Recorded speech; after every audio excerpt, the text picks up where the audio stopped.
Hello everyone, welcome back to our YouTube channel Knowledge Warehouse. This is Charu Agarwal by profession chartered accountant. तो आज की video में हम एक बहुत ज्यादा इम्पोर्टेंट टॉपिक डिस्कस करने वाले हैं जो कि है ई इनवॉइसिंग के ऊपर।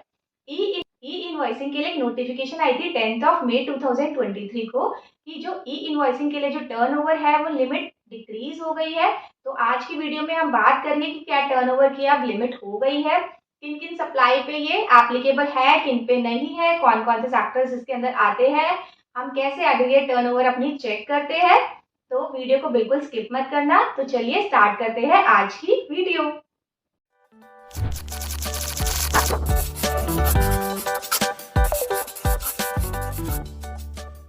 इनवॉइसिंग मैंडेटरी हो गया उन जीएसटी टैक्स पेयर्स के लिए जिनकी जो टर्नओवर है वो अबव है 5 करोड़ से। कौन सी डेट से? 1 अगस्त 2023 से।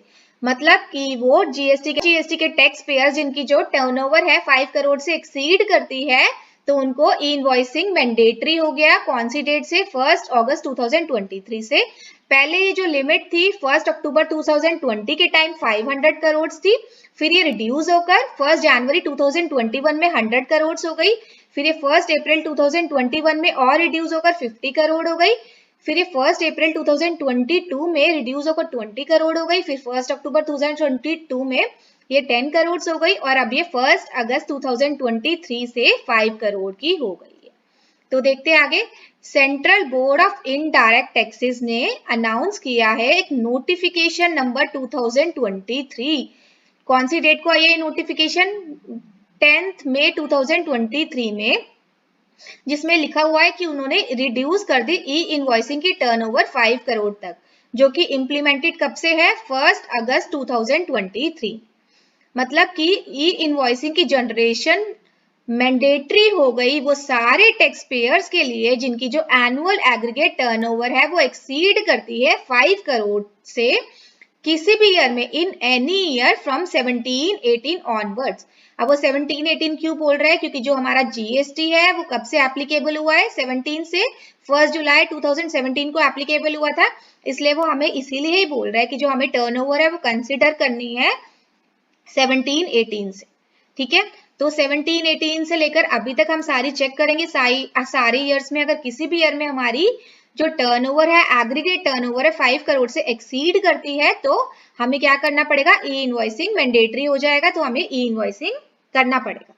ठीक है, अब एग्जांपल देखते हैं थोड़े से और क्लैरिटी के लिए। एग्जांपल है, देखो फाइनेंशियल ईयर 2017-18 में उसकी जो टर्नओवर थी 2 करोड़ थी, 18-19 में 3 करोड़, 19-20 में 3.8 करोड़, 2021 में 5.8 करोड़, 21-22 में 4.8 करोड़, 2022-23 में 4 करोड़। अब हमारा ये जो क्वेश्चन है ये है कि ई इनवॉइसिंग एप्लीकेबल है क्या 1 अगस्त 2023 से? तो इसका क्या है कि एप्लीकेबल होगा। क्यों होगा? क्योंकि अगर हम देखें तो इन सारे ईयर्स में से ये जो 2020-21 है इसमें जो उसकी एग्रीगेट टर्नओवर है वो एक्सीड कर रही है 5 करोड़ से, तो इसलिए उसके लिए कंपलसरी हो जाएगा, मैंडेटरी हो जाएगा कि वो 1 अगस्त 2023 से वो ई इनवॉइसिंग अपनी स्टार्ट कर दे, क्योंकि 2020-21 में जो लिमिट है वो क्रॉस कर रही है 5 करोड़ को, तो इसलिए इसके लिए मैंडेटरी है कि वो ई इनवॉइसिंग स्टार्ट करे। जैसे कि इसमें भी लिखा है, yes e invoicing is mandatory from 1 August 2023 as aggregate turnover exceed 5 crore in financial year 2020-21। Clear? तो ये हमारा समझ आ गया। अब एक और क्वेश्चन अराइज होता है कि 17-18 में जीएसटी कब एप्लीकेबल हुआ था? 1 जुलाई को एप्लीकेबल हुआ था 2017 में, 1 जुलाई को एप्लीकेबल हुआ। तो हमें जो एग्रीगेट टर्नओवर है उसको हमें 1 जुलाई से कंसीडर करना है या फिर हमें 1 जुलाई से कंसीडर करना है या फिर हमें उसको कंसीडर करना है 1 अप्रैल से। तो ये गवर्नमेंट ने हमें क्लियरिटी दी हुई है, गवर्नमेंट ने हमें क्लैरिटी दी है कि जो हमें टर्नओवर है, हमें जो टर्नओवर की कैलकुलेशन करनी है वो कब से करनी है? 1 जुलाई 2017 से। हमें 1 अप्रैल 2017 से रिलेशन है वो 1 जुलाई 2017 से करनी है, 1 अप्रैल 2017 से नहीं करनी। ठीक है, यहाँ पर एक और डाउट क्लियर हो गया हमारा। चलिए फिर आगे एक और इलस्ट्रेशन लेते हैं और समझते हैं मोर क्लैरिटी के लिए। 17-18 में टर्नओवर थी 2 करोड़, 18-19 में 3 करोड़, 19-20 में 3.8 करोड़, 2021 में 3.6, 21-22 में 4.8 और 2022-23 में 4 करोड़ और 23-24 में अभी तक मतलब कि 31 जुलाई तक हमारी जो टर्नओवर है वो 5.2 करोड़ हो गई। तो क्या इनवॉइसिंग हमारे लिए एप्लीकेबल है 1 अगस्त से? तो इसका हमें क्या बोल रखा है नोटिफिकेशन में कि हमें प्रीवियस ईयर्स में चेक करना है कि हमारी जो टर्नओवर है वो एक्सीड हुई है या नहीं हुई। लेकिन प्रीवियस ईयर में अगर हम चेक करें 2017 ऑनवर्ड से, तो हमारी जो किसी भी ईयर में हमारी टर्नओवर जो है वो एक्सीड नहीं करी है 5 करोड़ रुपीज से। हमारी जो एक्सीड करी है वो करी है 2023-24 में, जो कि हो गई 5.2 करोड़।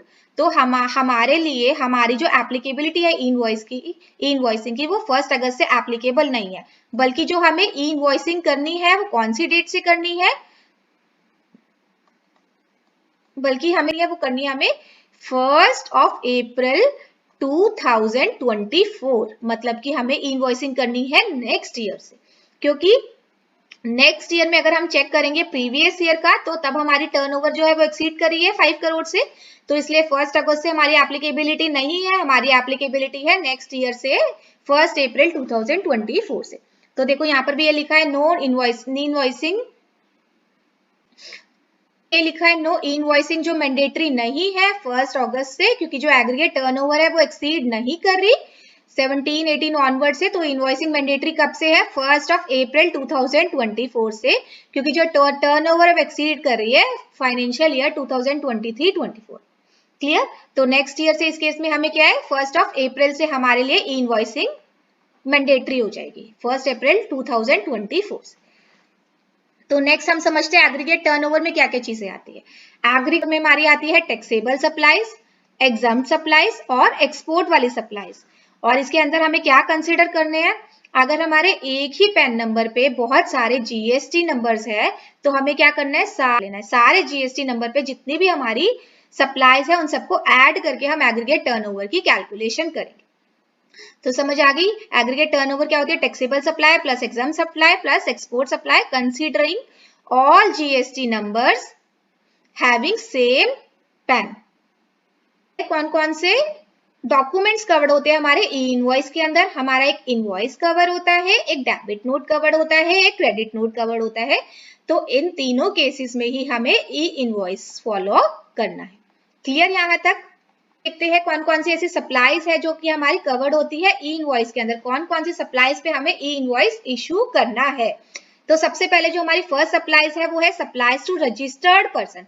मतलब अगर हमने सप्लाई की है रजिस्टर्ड पर्सन को, मतलब कि B2B, तो हमारी क्या है, हमें इनवॉइस इशू करना पड़ेगा। नेक्स्ट जो हमारी है वो सप्लाईज जो कि कवर्ड होती है रिवर्स चार्ज के अंदर सेक्शन 9(3). सेक्शन 9(3) बिल्कुल याद रखना है, सेक्शन 9(3) के अंदर जो भी हमारी रिवर्स चार्ज वाली सप्लाईज कवर होती है उसको हमें कंसिडर करना है।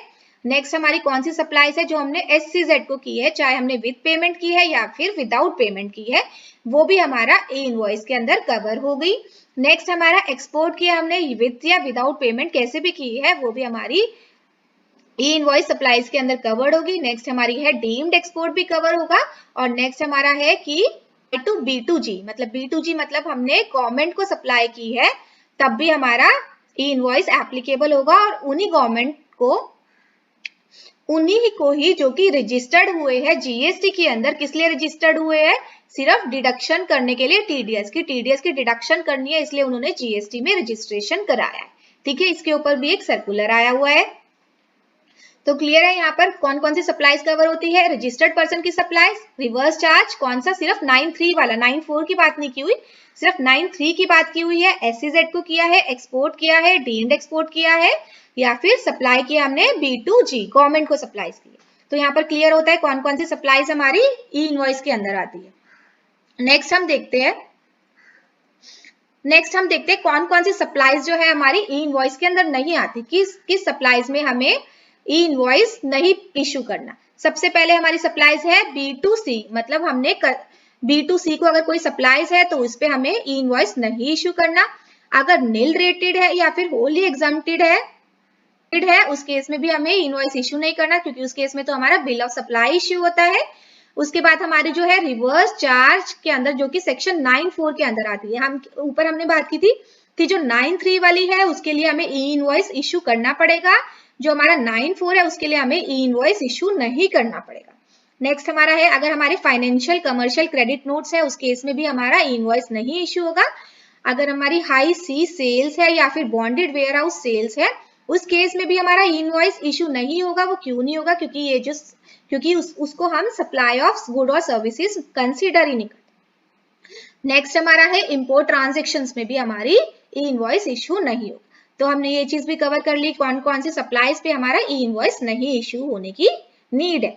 तो नेक्स्ट हम देखते हैं कौन कौन सी एंटिटीज और सेक्टर्स आते हैं जिनपे की ई इनवॉइसेस एप्लीकेबल ही नहीं है, मतलब गवर्नमेंट ने इन एंटिटी और सेक्टर्स पे ई इनवॉइस की एप्लीकेबिलिटी ही नहीं लगाई हुई।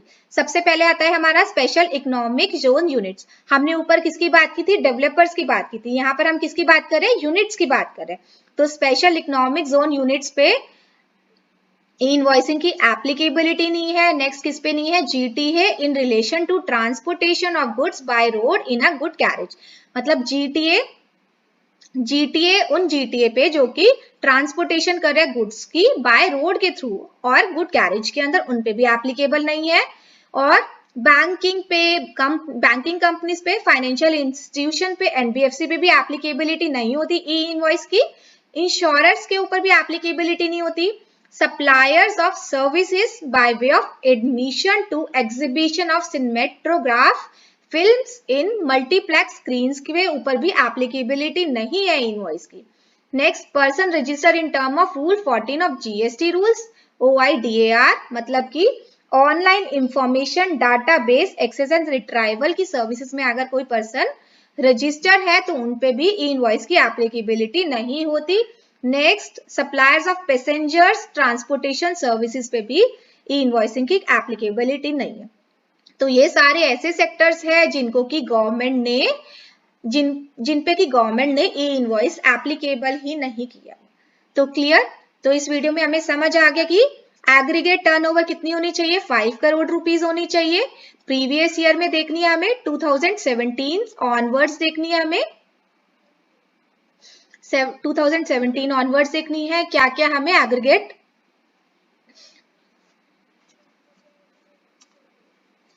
तो यहां पर हमारा कवर हो जाता है।